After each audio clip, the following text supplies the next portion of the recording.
Hey everyone, and welcome back to Behind the Spacebar. This is the podcast for musicians, music directors, playback techs, really anyone that's using Ableton Live or tracks on stage. If this is your first time, welcome. If you are a returning listener, then welcome back. Thanks for being here. Today, we're going to talk about something that's very practical. It doesn't just apply to tracks. So if you have a friend that isn't currently using tracks, but you find this material valuable, then feel free to send this to them. But today I want to talk about how to improve communication with your band on stage. We're going to talk about some low-tech free solutions. We're going to talk about some higher tech paid solutions. But I have 4 tips and tricks. Who knows, maybe I'll throw in an additional one as we go on how to improve communication with your band. I think this is super important. I have a saying when I'm teaching students, when I'm talking to people about great bands, I always say great bands have inside jokes. And what I mean is it's this kind of idea that a drummer can look over at the bass player and all they do is just kind of nod and the bass player knows exactly what's happening. You see musicians on stage and they look and they just suddenly start laughing. They all know at the same time exactly what they're talking about, why they're laughing. That's because good bands have inside jokes. That's because great bands have really good communication on stage. So I'm going to share 4 tips really quickly. It should be a shorter episode today on how to improve your band's communication on stage. Again, this doesn't have to do with Ableton Live. This applies in any context, any scenario. So let's talk low tech first. Number 1, hand signals. Now this seems, bear with me, you're going, duh, okay, Will, but I'm surprised by the amount of bands that don't do this effectively. Just hand signals. 2 particular scenarios that I've done this before that I've used. One is hand signals to call chords to people. So this happens particularly, I think, maybe less. I don't know. I'd be interested to know for those of you that are out on the road playing with artists, you've got a plan, you play a set. I wonder how much this happens. Maybe if a guest artist happens to show up that night. But I know this happens a lot in a church world where a new worship leader gets up, a pastor gets up and says, hey, the band's going to play this song. The band's going to sing this song. And the band's like, we don't know this song. Well, then suddenly the music director starts going, and if you're listening, I'm holding up 1 finger, 5 fingers, 6, 4, right? And what that tells me is the 1 chord, 5 chord, 6 chord, 4 chord, right? You can use hand signals to tell you what chords are happening when. That's a great way to communicate non-verbally without having to say anything to say 6, 4. Now, I've worked with folks before that will say, like, I'll show you what key it is based on, up is sharps, down is flats. So if I do this, I'm holding up 1 finger, then we know we're in the key of G because it's 1 sharp, F sharp. And so they'll say, it's like charades, musical charades, key, and then chords, 5, 6, 4, right? That's super helpful. The other thing that's helpful hand signal wise is song section. So verse, chorus, bridge, typically we do this, wrap up, right, ending. We have signals like repeat, where you kind of do this again. I'm trying to think of other hand signals, but I've been in scenarios where without anyone saying anything, just this behind the back, just, the keep going thing behind the back is enough to let people know, like, hey, we're going to repeat this. That's enough of a signal to me to be prepared to repeat a song section. I get into this conversation a lot lately with people that want to have freedom and flexibility with tracks. And they say, well, I need a way that, in the last measure, I can jump all the way over here. And I'll say, well, okay, there's ways to do that. We'll talk about this. But one of the most important things to improve your communication, or one of the most important things to improve your ability to flex and to flow and to have freedom and flexibility of tracks is to improve your communication on stage.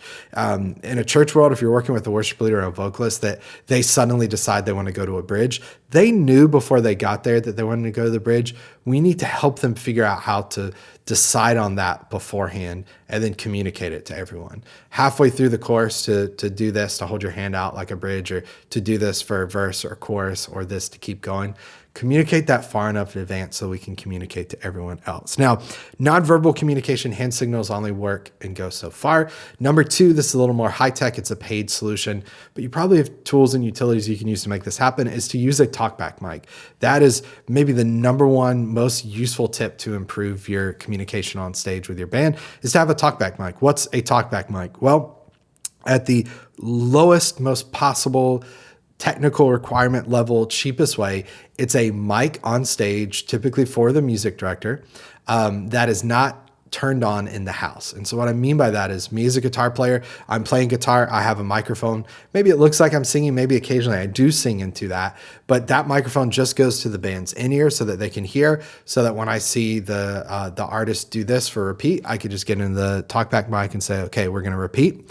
And that doesn't happen in front of house. The audience doesn't hear that communication. Now, what do you have to do what do you do? Well, before we get there, let's say one of the things you could do with the band to improve the entire band's communication is give everyone a mic. Often I'll see drummers who have a mic just off to the side. And if they want to say something to the band or they want to ask for more of something in their ears, they'll just reach over the mic and say, hey, I need more, blah, blah, blah, blah, right? That's a helpful thing. So maybe consider giving everyone in the band a Talkback mic. But what do you do if you need a mic? You need to sing. Maybe you're a vocalist that's like singing with your microphone. What do you do in that scenario? Well, let's start low tech again. Second solution, kind of low tech solution to this high tech problem is to have a second mic. So you could have a mic you sing into. Oftentimes you see this like microphone here and a microphone to the side that people turn to. That's their Talkback mic. That's just a cheap, easy, simple solution to do that. But instead, what you should do is use something like the Proco panic button. Radial has a great little box that I'll link in the description that lets you plug one microphone in and it has two microphones out, which is great. What that means is you plug your microphone in, you hit a stomp box, and it's going to change from your first output to your second, and that just goes to the band's ears. I'm going to link to a video I have where I show how to set this up on YouTube, but essentially what it is, again, is one mic in, two outputs out. So that one output goes to front of house. Everyone can hear it. People in their ears can hear it because they're singing. It's got vocal effects. And that second output goes to front of house, but it's turned down and it's only in the ears. That way, with the same mic, I can be singing. I can press that foot switch and suddenly say, let's do the chorus again. Let go of the foot switch and I'm back to just singing. That's a really helpful utility. Also, Radial has, and I'll link to videos as well, a course I have on this. And I'll consider releasing either this course for free or this particular video for free.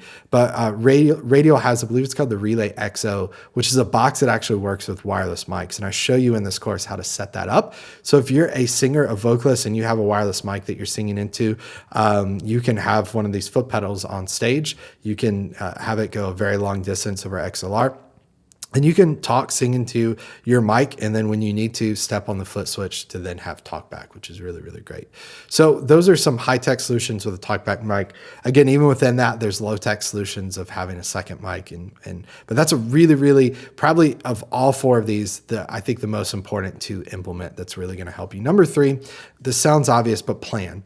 What I mean by that is there's a lot of scenarios where I've worked with artists that are really good at this, where they say, okay, we're going to close with either this song or that song.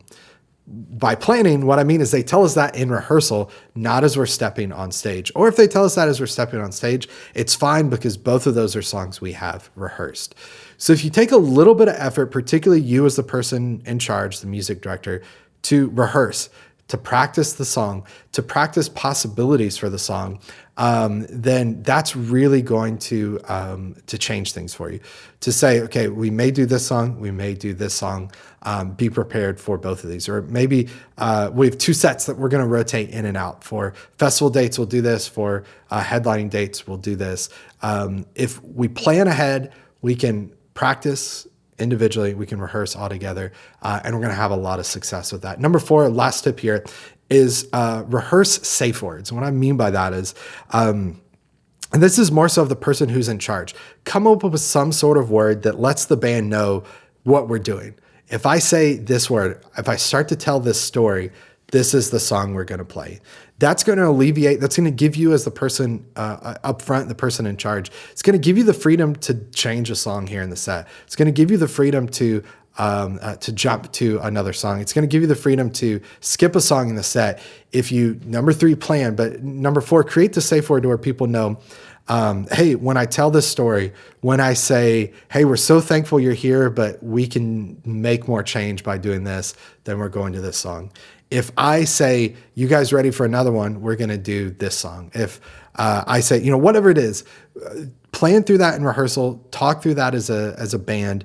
But if you come up with those words, those phrases, those stories, and tie those into moments and things that are happening, then people are going to be able to understand and the band's going to be able to follow. And you as a leader, you're going to still have the flexibility to go wherever. You're not going to feel tied to things. People running tracks in Ableton are going to have the freedom to follow you and to do that really, really well. So those are just a couple tips, couple pointers for improving the communication of your band on stage. If you're the person in charge, as someone who has been in a band and not been in charge, man, it makes a difference when communication is really well.